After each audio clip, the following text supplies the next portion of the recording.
Hello everybody and welcome back to Reading with Grandma. Today we're going to be reading a book called The Boy with the Helium Head. This was written by the author of Shiloh, if you've ever heard of that book, and that got her a Newbery Medal. That is a very exceptional medal to win for an author. So let's go and start with The Boy with the Helium Head and see how we get. This is a bit of a long book. It's got 8 chapters. I'm not sure if we'll get it finished all in one day. We'll have to see how long each ones are. So let's get started. Chapter 1, A Rotten Day. It was going to be one of those days. Jonathan could feel it as soon as he saw what they were having for breakfast.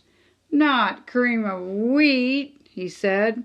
He could tell by the way Baby Sam frowned at him from across the table. "Plump, da," said Baby Sam. He knew it when his mother said, "This is the day for flu shots, Jonathan."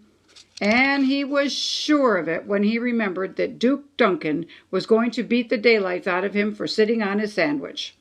It was a tuna fish sandwich, Duke's favorite kind of sandwich. "I didn't mean to sit on it," Jonathan had said. That didn't make any difference. Duke was 8 years old and big. Jonathan was only 7 and wore size small in everything except his shoes. In fact, his feet were extra large. "I feel like a chipmunk wearing snowshoes," he once said. When he put on his cap, which fell down over his eyes, Jonathan decided he had been put together all wrong. Baby Sam was huge. He was so big that he already wore Jonathan's t-shirts. He was so fat he could barely squeeze into his high chair. And he was so loud that whenever he opened his giant mouth, his mother came running at once. Jonathan slowly went upstairs to brush his teeth. Even his toothbrush was extra small. He had to stand on a step stool to reach the faucet. "I'll bet Duke Duncan doesn't get flu shots," Jonathan said to himself. "Duke Duncan doesn't even brush his teeth." Half the town was sick with flu, but Duke Duncan wouldn't catch it. Duke Duncan was big and strong and mean and lucky. As soon as he could caught Jonathan alone, he was going to beat him up. That would be the kind of day it was. Chapter 2, The Bad Baby. There were only 2 things nice about going to Dr. Mac. First, Baby Sam had to get a flu shot too. Second, the doctor had promised a helium balloon to every boy and girl who came in. Jonathan and his mother and Baby Sam went to the doctor's office. There was a long line waiting. Each time a child passed by, Dr. Mac shot medicine into his arm, helium into a balloon, and sent them happily home. That was before Baby Sam got in line, however. Baby Sam did not like to sit in his stroller. He began to bang his fist on the wall. One of the nurses frowned. Jonathan's mother sang a song to Baby Sam. He only pounded harder. "Please make him stop," said another nurse, and she put her hands over her ears. Jonathan and his mother tried to play pat-a-cake and peekaboo with the huge baby, but Sam just stomped his feet. "Please, please, make that child be quiet," said all the nurses together. Finally, they rushed the Bogleys to the head of the line just to get them out of the office. Baby Sam took one look at Dr. Mac and howled. He waved his fat arms and kicked his huge legs. He knocked over the tray of needles and sent the doctor's glasses flying. Jonathan tried hard not to laugh. He tried to act as though he had never seen Baby Sam before in his life. "Is this the way your brother is at home?" one of the nurses asked Jonathan. When Jonathan said, "What brother?" Old Doc Mac had to sit on Sammy to give him a shot and finally handed the baby a big red balloon. But Sammy was not happy with just one balloon. He wanted more. Even when Doc Mac gave him a yellow one, Baby Sam wouldn't be quiet. He yelled so loudly that other children began to cry. Doc Mac was in a great hurry to get Jonathan out of the office. When Jonathan stepped up in line, the doctor shot helium into his arm by mistake and put medicine in the balloon and led the Bogleys to the door. Chapter 3, Jonathan Rises. Outside, Jonathan noticed that his balloon was not rising. Sammy's balloon, however, bobbled high overhead. There's Jonathan's balloon out there on the ground. "Just my luck," Jonathan said. "What a stinking rotten day. A rotten day, a stupid balloon, a lousy shot, and a screaming baby. That was his life. At the very same time, however, he began to feel very odd indeed.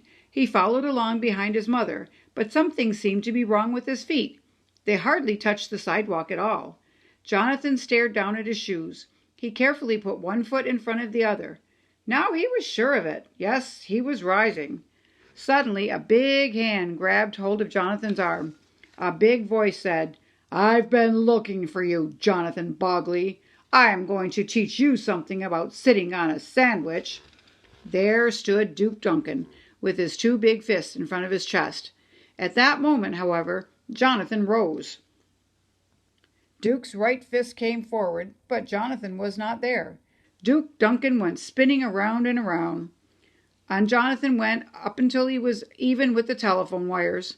Then he stopped and dangled strangely in the air. Duke Duncan stared up at him, his mouth open. A crowd gathered below. Jonathan saw his mother turn around. She came rushing back up the sidewalk at full speed. The wheels of baby Sammy's stroller spun madly. "Jonathan!" she cried. "Come down at once!" "I can't," Jonathan said, more surprised than scared. No matter how he twisted and turned, he went right on bobbing about in the air. Duke Duncan stood below, watching. Chapter 4. Smedley, Whoople, and Fizz. The fire department arrived, sirens wailing, followed by the rescue squad and a police helicopter. The firemen put up a ladder, and Jonathan climbed down. As soon as he got to the bottom and let go, however, he shot right back up. The police helicopter lowered a rope ladder and pulled Jonathan up, but as soon as it landed and Jonathan got out, back up he went again. Old Doc Mack heard all the noise and came out of his office. He was very surprised to see one of the Bogleys floating there above First National Bank. "Bring Jonathan down again so I can take a look at him," he told that rescue squad. Jonathan came down the ladder once more. Dr. Mack looked in his ears. "I don't believe it," he said. He called out to 3 doctors who worked next door, Dr. Smedley, Drs. Whoople, and Dr. Fizz. They shone flashlights up Jonathan's nose. They thumped him on the back and tapped his knees. Finally, they picked him up by the heels and shook him upside down. Dr. Mack turned to Jonathan's mother. "My dear Mrs. Bogley," he said, "I am afraid that we have here is a case of helium in the head." Drs. Smedley, Whoople, and Fizz nodded gravely. "Actually," said Dr. Smedley, "this has never happened before in all of medical history." Jonathan, whom they had let go of, was floating once more. He clicked his heels in midair and turned a cartwheel above the fire station. "I have heard of water in the ears and gas in the stomach, but never helium in the head," said Dr. Whoople. "A very strange case indeed," said Dr. Fizz. If it were not for his feet, which are rather large, he might go on rising, and who knows where he might end up." "Do you mean," asked Mrs. Bogley, beginning to weep, "that my Jonathan is to spend the rest of his life rising and falling like a barometer?" "Not likely," said Dr. Mack. "The helium is slowly coming out of his ears. By tomorrow evening it should be all gone. But I want him to do as I say." Dr. Mack wrote something on a pad of paper. He gave it to Jonathan, who had climbed down the telephone pole himself. Jonathan was careful around people so that Duke Duncan could not catch him alone.